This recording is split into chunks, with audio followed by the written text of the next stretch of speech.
Cardi, let me adjust that camera just slightly there. Stay a little. Anyways, how the heck are you? So I'm having two cocktails showcasing one of the best ryes on the market, in my opinion, is the RDR Neeley Sweet Thumped Rye Whiskey. I bought this by accident. Well, I found them by accident last year, and I bought this sight unseen.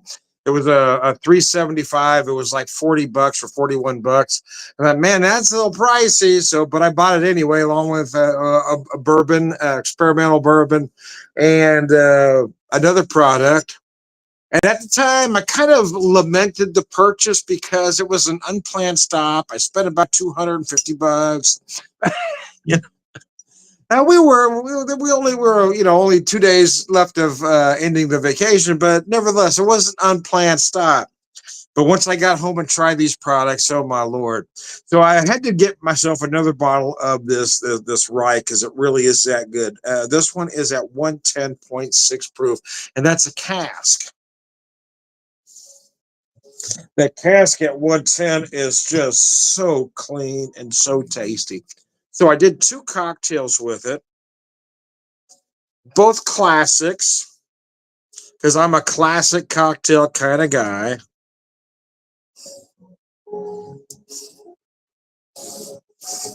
Bear with me while I try to fix something here. Had somebody come in the other day and they were a little buzzed when they came in, and they said, "Bear with me." And I said, "Well, it doesn't. You don't appear to have a bear with you." And they just kind of looked. I wasn't sure if it was because they were a millennial or they were buzzed or both, because millennials don't pick up on stuff like that. You don't appear to have a bear with you. I will admit, though, I'm Gen X. I'm the very first year of Gen X, and we seem to have our sarcasm game is tight. Oh, mercy. Anyway, not everybody gets us. Not everybody does.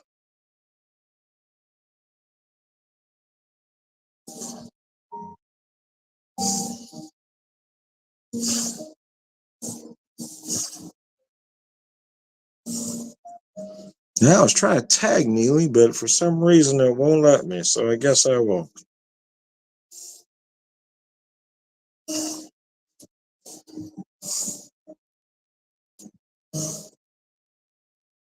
Hope I didn't make them mad and they blocked me. That's been known to happen. In this day, everybody, it's really hard to tell, man. And sometimes it's just this thing, it won't let you do things at certain times. Oh, there it is. I probably just entered the name wrong. Yeah. I still got him here.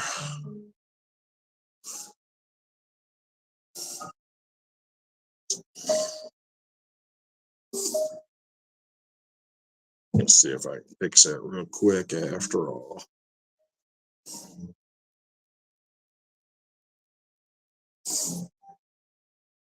Their products are insane, though. I got to tell you, if you get a chance to go to the distillery, I wish I would have, it was like I said, it was at the end of our vacation. We just got caught in a major storm.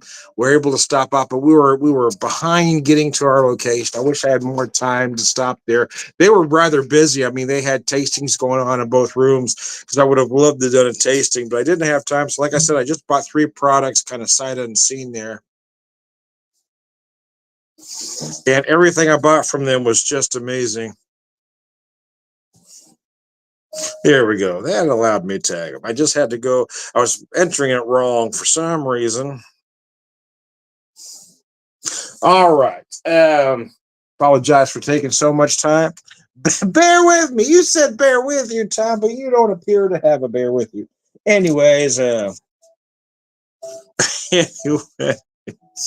I digress. So what I did here is a classic Manhattan with that rye. And when I say classic Manhattan, I mean very classic Manhattan. I mean about 2.5 ounces of the rye.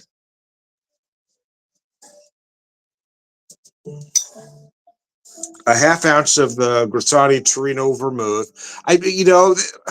Everybody's got their favorite vermouths they like to use. But I really like this one. This Torino Vermouth is insane. It does cost a little more than most, but it's worth that extra little bit. And because of the next cocktail, I want to use both. I want to use the same liquor and the same bitters for both cocktails. So I use the Peychaud's bitters because I've been known to change up the bitter game for the Manhattan. But those bitters work for everything, and it is perfect if you're doing the classic cocktail. And I do prefer the Peychaud's to the Angostura. Not that I'm saying one's better than the other. I'm just saying I prefer them, so nobody gets their knickers in a twist.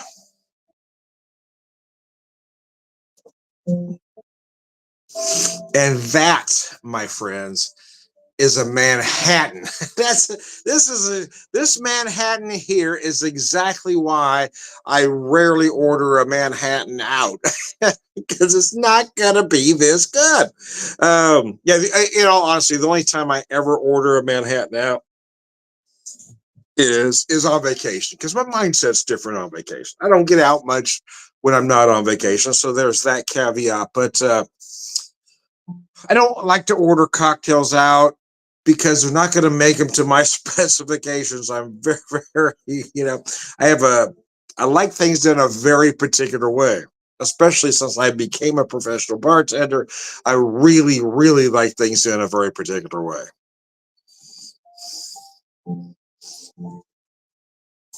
And I told you 2.5 to a half ounce. Typically it's 2 to 1, but I like a little more whiskey, a little less vermouth. Again, why I don't typically order out, but I do on vacation. I will order a cocktail out on vacation because I'm in a different mindset. Right? I'm also feel like I'm doing it's furthering my education. Right, I'm trying to see how other bartenders do things, especially when I'm in finer establishments. I was hoping to get back to the neighborhood of the Neeley Distillery this year, but it obviously didn't happen. I'm hoping next year, probably more likely the year after, but I'd really like to get there. Their products are just so top notch, man. I cannot recommend the place highly enough. I honestly don't know their customer service. I don't know how detailed the tastings are. I don't, but I will tell you their products are second to none.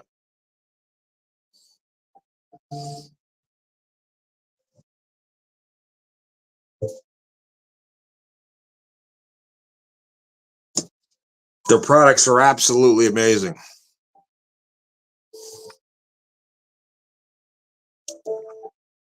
This rye is just crazy good. I just can't get over how good this freaking rye is.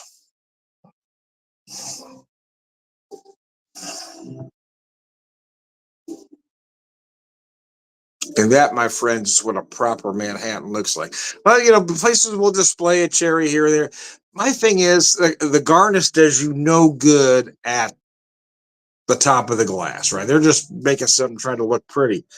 But the Manhattan needs that cherry. That cherry is part of the cocktail. So I always drop the cherry in the bottom. I've got one place that I go to in town. I don't get there often, but there's one particular bartender.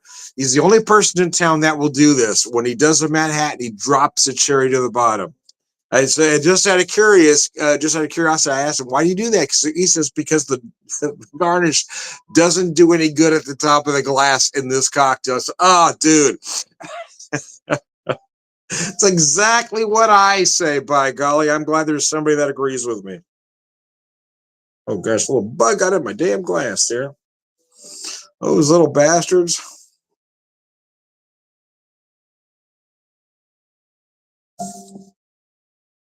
Uh, gosh, that is a nice cocktail. It really is.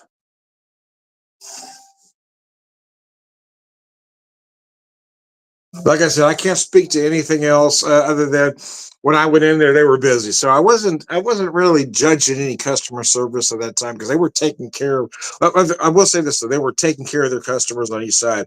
When I was ready to check out, somebody came over. So I guess in that sense, I can. But I will tell you that, man, their products are just so amazing. I would love to get back to that distillery.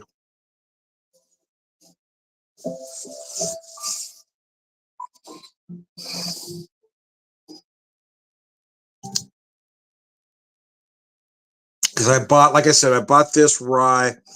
I bought a bourbon at cask, and both of the products were like $41 for 375. I said, that's so pricey. The other product was $100. Uh,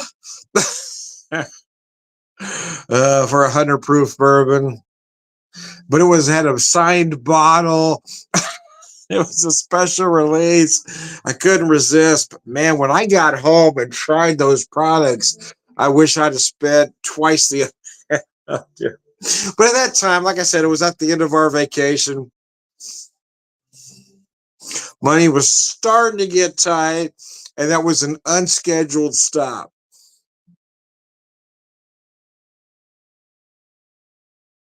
And the next stop was a casino. So at that moment in time, I was thinking, I just spent my casino money. You know, but after I tried those products, I thought, wish I'd have spent all of my casino. Oh, mercy. The thing is, for my wife and I, it's not always the distilleries or breweries. Sometimes it's the restaurants or even stores that it seems the places we find by accident are the ones we like the most. What happened with this one is it was we were leaving Columbus, Ohio. We stopped at Jungle Gyms in Cincinnati. When we were leaving Jungle Gyms, we ran into a storm. So between Jungle Gyms and Neely's, I mean, we were just stopped. The traffic was backed up in both directions. It was a major storm. There was a semi wrecked on each side of the freeway. And so when things finally cleared up, we were able to get off. So we just pulled off at the next stop. And my wife happened to see the sign for the distillery. So we stopped at a gas station, topped the tank off, stretched our legs, and she said, "You want to go to the distillery?" I said, "Yeah, I kind of do, but we probably should because we're so far behind now. Said, why don't you just take some time and relax?" I said, "Okay." So I did go in there. I spent about 30 minutes or so. I didn't feel like I had time to do a tasting, but they were busy. They were doing tastings. And I just saw, like I said, I just kind of grabbed products. I said, I'm going to try this. I'm going to try this. I'm going to try this. I bought 3 products, and every product I bought from them was just so outstanding.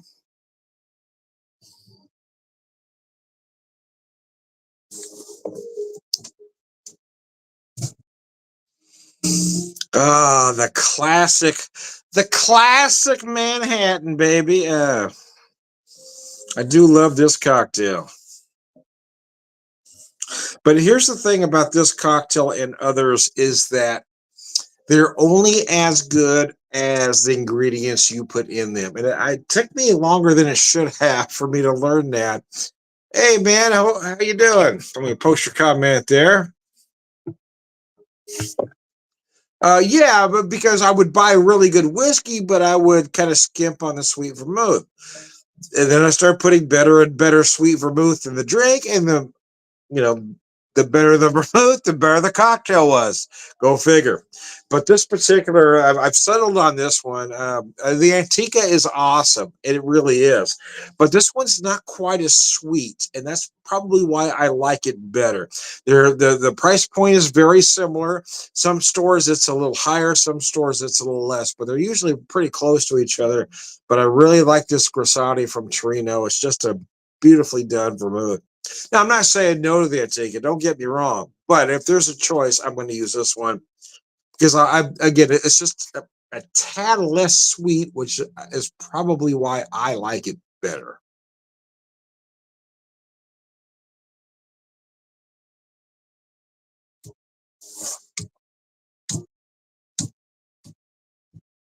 All right. Well, I've got another cocktail, so I'm going to jump up and grab that real quick, and I'll be right back.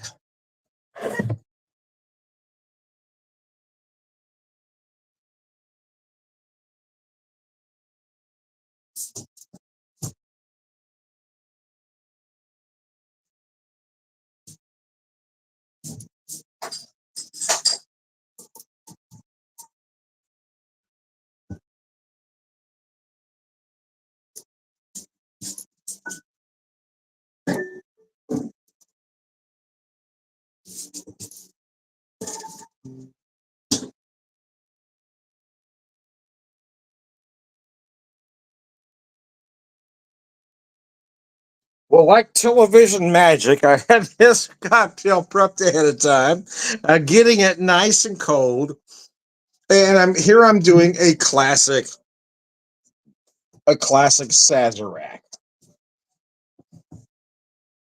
So I did a spritz using the Neely's absinthe. This stuff is just insanely good at 120 and change.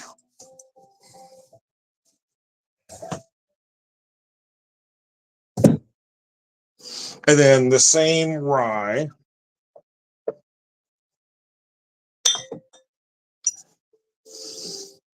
The sweet thumped rye at 110. So that absinthe rinse, this rye, the Peychaud's bitters,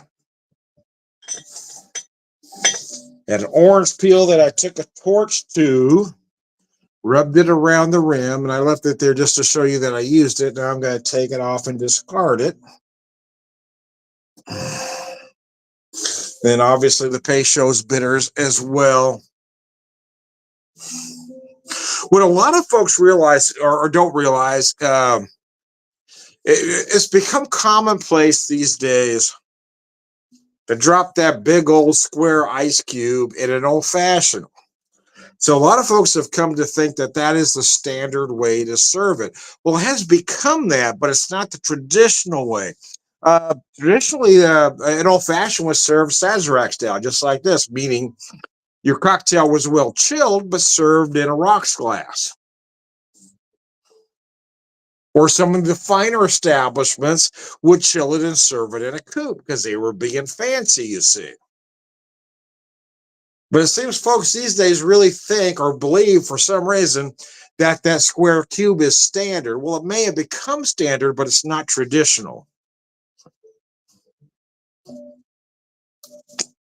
Because typically, if I order an old fashioned out, I have them serve it straight up for me. I want it chilled, poured into it either in rocks glass or a coupe. I don't really care. But I don't want that ice in my glass. That ice will ruin that cocktail. But it seems like younger folks like that big cube in their stuff. It doesn't change the taste that much, Tom. Yes, it does. Unless you're drinking that drink within seconds, you even that big square cube is going to melt. It is going to change it. Every second you leave that ice in there, the structure of your cocktail changes. Which is why I like my cocktail very well chilled. Chill your glass very well. Chill your cocktail right. Because the truth is, a well done cocktail doesn't need to stay ice cold from start to finish. You don't want to get really warm, but you don't want to, it doesn't need to stay ice cold if you've used quality ingredients, much like craft beer. Craft beer doesn't need to stay ice cold like its macro American counterparts. It's best at about 50 to 55 degrees. And so are classic cocktails. Get them chilled the right way, but they don't need to stay ice cold from start to finish. Americans are such lemmings. We're so conditioned to see things a certain way. They don't care if it's done right anymore. They just want it done how everybody else does it. Don't be a lemming, man. Don't go over the cliff with the rest of them. Have your cocktail done right.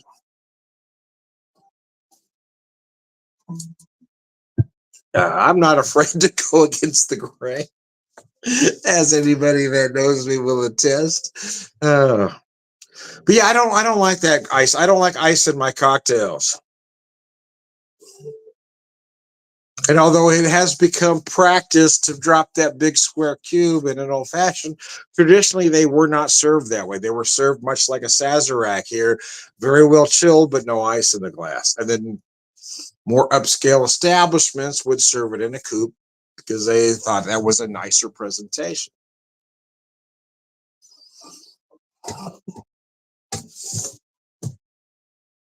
Oh. Neeley, man. So, like I said, I mean, I'm not doing a commercial for them. I did pay for this whiskey. They're not giving me anything for free, but I will tell you their products are awesome, man. I love this rye. It is one of my absolute favorite ryes. It is so good. I've had a few that are on, or not a few. I've had a couple that I feel are on par that I like as well. But there are absolutely no ryes anywhere of better quality than this Neeley Sweet Thumped rye. So there you go.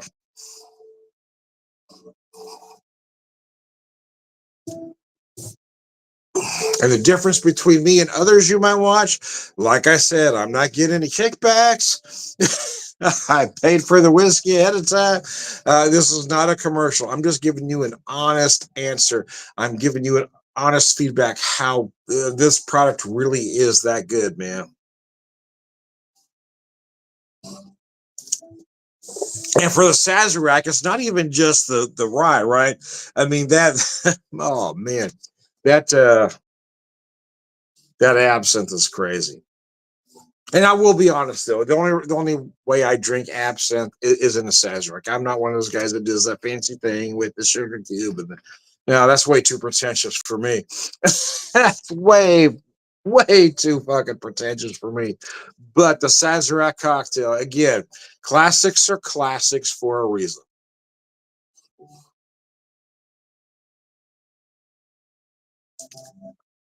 Oh, God, that's delicious.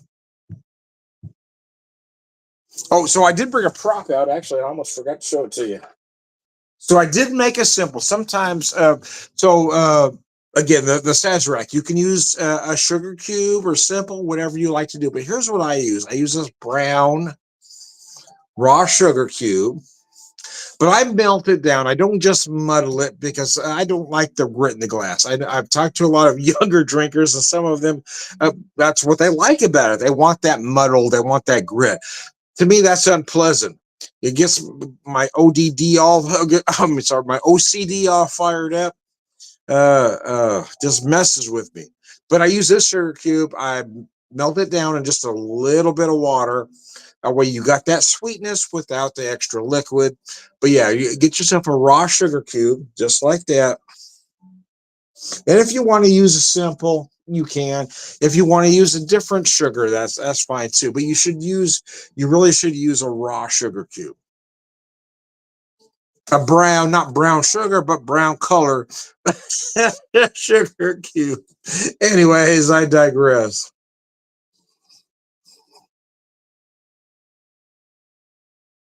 This Sazerac is insane, man. It is. It is good.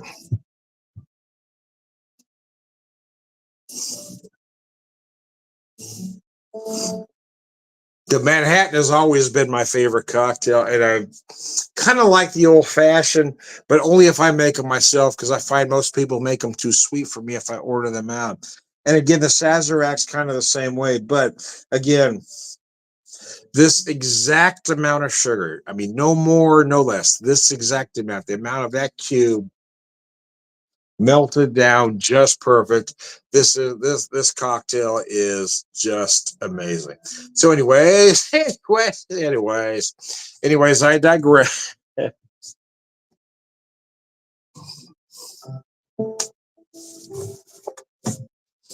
uh, Biscuits.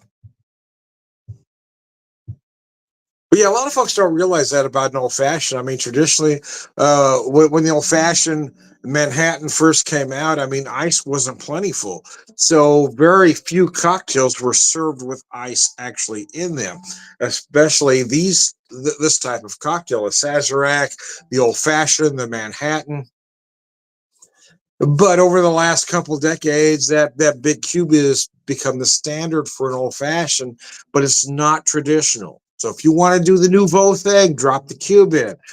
You know, but if you want an old fashioned the way it was really meant to be, have it served chilled, but served straight up, in either a rocks glass or a coupe, because that's how they were meant to be served.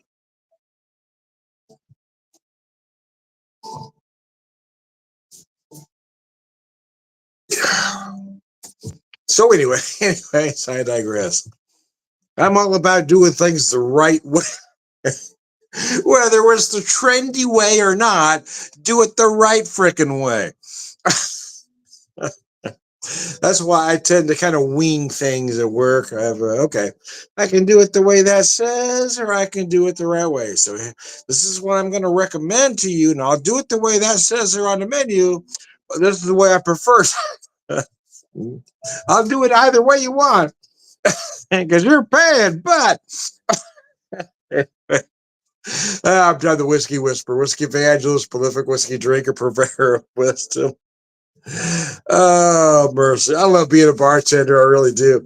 It's kind of a different animal. The only issue is, sometimes you have to deal with egos, but hell, I'm way past that. I mean, at 60, I'm just coming in doing my job. I'm all about pleasing the customer, so I'm not going to argue nonsense with someone because they've got an ego.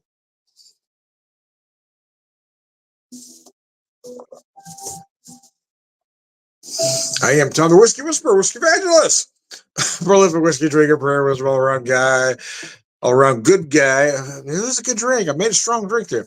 One more time, I think. Take two. Tom the Whiskey Whisperer, Whiskey Evangelist, prolific whiskey drinker, purveyor of wisdom, all around good guy. I said it correctly that time. There we go. I digress. Have a good day, guys. Thanks.